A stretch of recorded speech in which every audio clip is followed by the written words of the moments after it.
Hi everyone, welcome to this World Stroke Day event. My name is Nabila Lahe and I am from Rehab for All South Africa.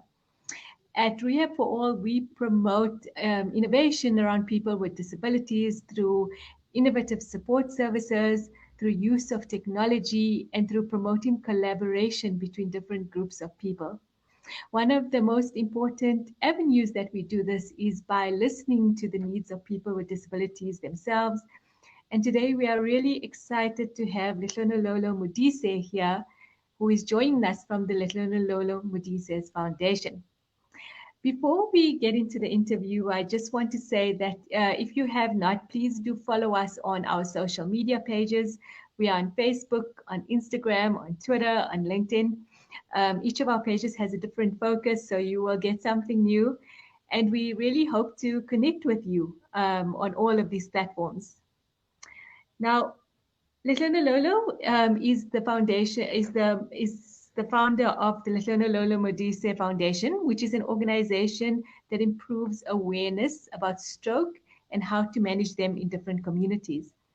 Lethlogonolo herself experienced a stroke at the young age of 17, and her journey with this over the last 10 years is something that she now uses to inspire others and to help them to overcome. Today she's been a follower of ours for quite some time, and we're really excited to have her as a guest, actually for the second time today. Ms. Nololo, welcome to Rehab for All South Africa. Thank you for having me. Now, to start this interview, on the 29th of October is World Stroke Day, and there might be many people who don't know what a stroke is. Can you tell Mm. us more about what it meant for you to have a stroke at the age of 17? Well, firstly, a stroke is basically when the blood flow is interrupted for 5 minutes or more, depending on the type of stroke. And having a stroke at 17 was quite a shock because I never thought that someone could have a stroke at such a young age. And what are some of the things that you wish you knew at the time when you had the stroke?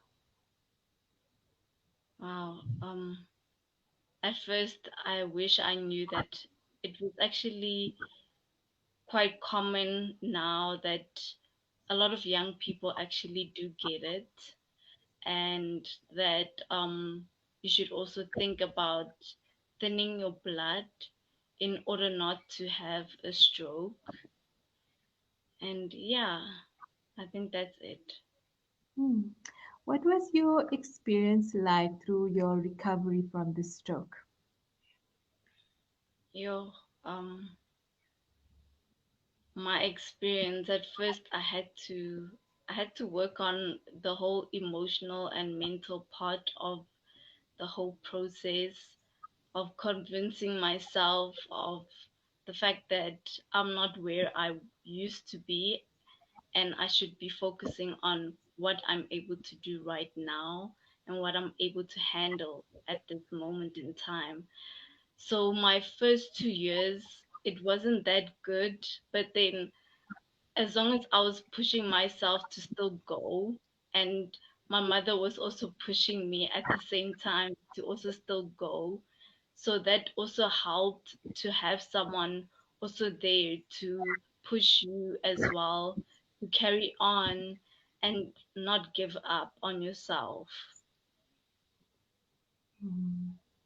But as That time sounds. went by, it actually got better because of the fact that obviously at some point I got to understand that you actually need this process. You need to go through this process in order to actually fully recover.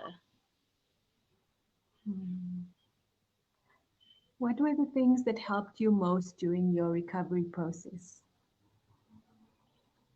Well, I think the support from my family and friends was actually number one. it helped me quite a lot. And also reading motivational books in order to actually just stop myself from thinking a lot, because I have that tendency to think a lot. So I overthink things, and at times it's just not that good to overthink everything that you do. Hmm. What has this stroke meant for the course of your life as a young person? Wow. The stroke the stroke it actually I from what I can think about right now at this age, 10 years later, I think that having a stroke at the age that I was actually needed, even though it's not a good thing to actually want a stroke. But the fact that it was, I was able to change my life in that kind of way and realize all these important things that would actually contribute to the person I am today, especially like confidence. I never knew that I had confidence in myself. Like I used to be shy. So now that I'm not shy and I realize that I have confidence in myself, it's actually good in a way that I'm able to try new things that I never thought I would do, like starting the foundation in the first place. I must say, I think your work is incredibly amazing. You know, just ever since I've like encountered you, I'm just like struck by your persistence and by the amount that you care for this. Thank Why you. why did you start your foundation, Lethlogonolo? Well, I started my foundation because I realized that a lot of people, even though I got a lot of support from my family and friends, there are people out there who don't get any support. So I thought support should be number one priority. So let's create a foundation in order to be there for other stroke survivors going through similar struggles, and also because of the fact that I think that because like my family and we struggled with, because I actually experienced my stroke um during my matric, and I had to look for another school once I was discharged from hospital. So I it took me longer to look for all the things that I needed in order to actually assist me throughout the 10 years that I've been on this recovery journey. So I thought to myself, why not create a foundation that can assist someone else who's going through a similar type of thing, and who also went through a stroke at a young age, or even someone who's older who's interested in going back to school or anything like that, so that I can assist them to lessen the time that they spend to find all of these facilities that will accommodate a disabled person. Hmm. That's really, really incredible. And what are the kind of things that people can learn by connecting with your page on Facebook? Well, they'll be educating themselves by going on our page, because we also post like pictures that talk about stroke, just like we don't want to overload you with a lot of information, so we'll do it like weekly, and we'll post something just like an interesting fact that you can learn, and also like a motivational quote, so that a person can also feel inspired and just feel motivated to keep pushing themselves to do things in life. And just, even if you're not going through even if you're not going through recovery from a stroke, at least like life, in general. You get to look at it in a positive um, point of view. And then, as well as if you are a stroke survivor or a caregiver, there's a button there that links you to the WhatsApp group as well. That will also, we also educate each other in the WhatsApp group and motivate each other. And we actually congratulate each other, even if you made like a little improvement in something.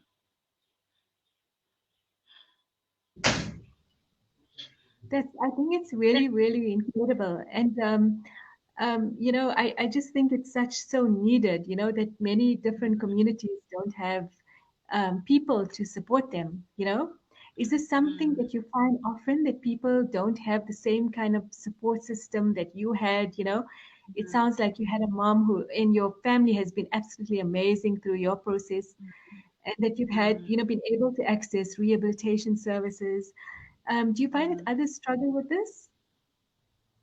Yeah, a lot. I think a lot of people actually struggle, especially in our support group, as time has gone by and we've met some of the stroke survivors on the group, and we've spoken to them even in private, just to make them feel safe and secured in telling us anything and everything. um and we've noticed that a lot of people, they don't get as much support as we as like I would have expected them to get, because of the fact that, I mean, I got a lot of support, so I would expect people to also get a lot of support in this process, because it's very difficult.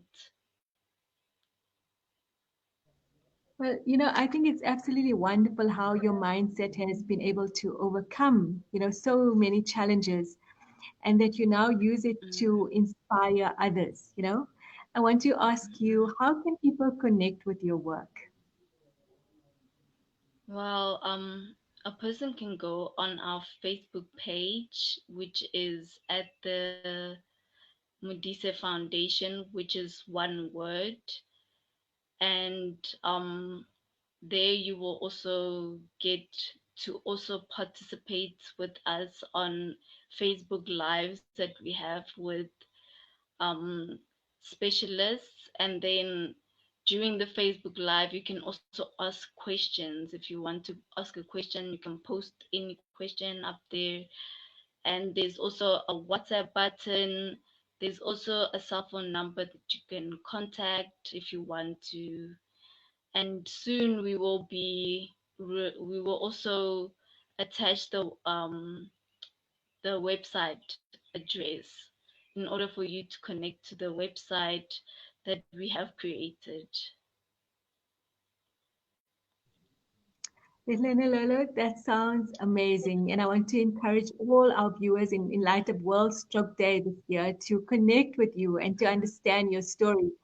I mean, I'm a physiotherapist myself, but listening to so many of your interviews, I find it to be so inspiring, the journey that you've come and the purpose that you found through this process. And we are Mm, so happy to have had you today. And I want to say thank you for coming to record this again with us. It's really, really thank you. important that people see and connect with your work. And we hope to engage with you more in the future. Thank you so much. Okay, goodbye. Bye.